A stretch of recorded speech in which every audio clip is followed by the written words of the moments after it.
அந்தகன் வருந்தினம் பிறகிட சந்தமும் வந்து கண்டறியவர் கண்புரு சங்கத் தவித்தமும் குணமால அந்திப்பகல் என்றிடையும் மொழி திந்திரி சஞ்சல கலையுறும் தம்பய தங்களின் பெருமையை கவிபாடி செந்திலை யுணதுணதுணவுற கந்தனை தரிதரிதறிவினி சென்று செருகுட தனிதளிதர தணியாத சிந்தையும் மகிழ்மவிழ் துரையொளி தென் செயல் அளிதளிதளிமை செந்தை வர நின்று தென் தெரிசனை படுவேனோ கொந்தமிழ் சரண் சரண் சரணென கும்பிடு புரந்தகன் பதியற குஞ்சரி குயம்புய பெற அரங் கருமால குன்றிட அம்பொனி திருவரை கிண்கிணி கிணி கிணி கிணி என குண்டல மசதில குலையிற பிறை வீச தந்தன தன தன தனவென செஞ்சிறு சதங்கையும் கொஞ்சிட மணி தண்டைகள் களி களி களி என திருவான சங்கரி மண குலைந்துருமுகம் தந்தர் வருஞ்செழு தளர் நடை சந்ததி சகந்தொழில் சரவண பெருமாளே. இந்த பாடலின் மையப்பொருள்: யமன் வரும்போது ஏற்படும் அச்சத்தை தவிர்த்து முருகனின் திருவடிகளை தியானித்து அவனது அழகிய கோலத்தைக் கண்டு பிறவி பெருங்கடலை கடப்பதே இப்பாடலின் சாரமாகும்.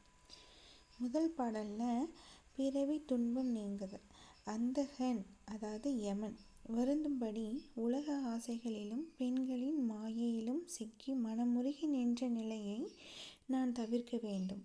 முக்குணங்களால் அதாவது சத்துவ ராஜச தாமச குணங்கள் ஏற்படும் தடுமாற்றங்களை நீக்கி உன்னுடைய பெருமையை நான் உணர வேண்டும்.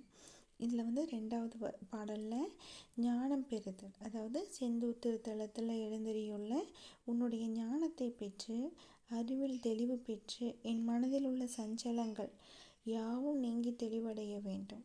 மூணாவது பாடலில் கண்ணீர் மழுக உன்னை புகழ்ந்து பாடி மெய்சிலிர்த்து உன் திருக்காட்சியை காணும் பாக்கியத்தை நான் எப்போது பெறுவேன் என்று அடியேன் ஏங்குகிறேன். முருகனின் திருக்கோலம், இதில் நாலாவது பாடலில் முருகனோட திருக்கோலத்தை பற்றி சொல்லியிருக்காங்க.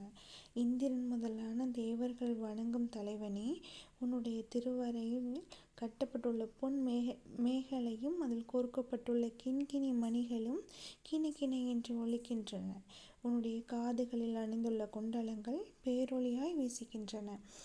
கடைசி பாடல் வரியா தாண்டவ விடும் அழகிய சிலம்புகள் ஒலிக்க மென்மையான நடை நடந்து வரும் உன்னை கண்டு உலகமே வணங்குகிறது. சரவண பொய்கையில் உதித்த சண்முகனே, திருச்செந்தூர் உறையும் பெருமானே, எனக்கு அருள் புரிவாயாக. இப்பாடலை நம்ம அடிக்கடி பாடும்போது நமக்கு மரண பயம் இல்லாமல் இருக்கும் அப்படின்னு சொல்கிறாங்க.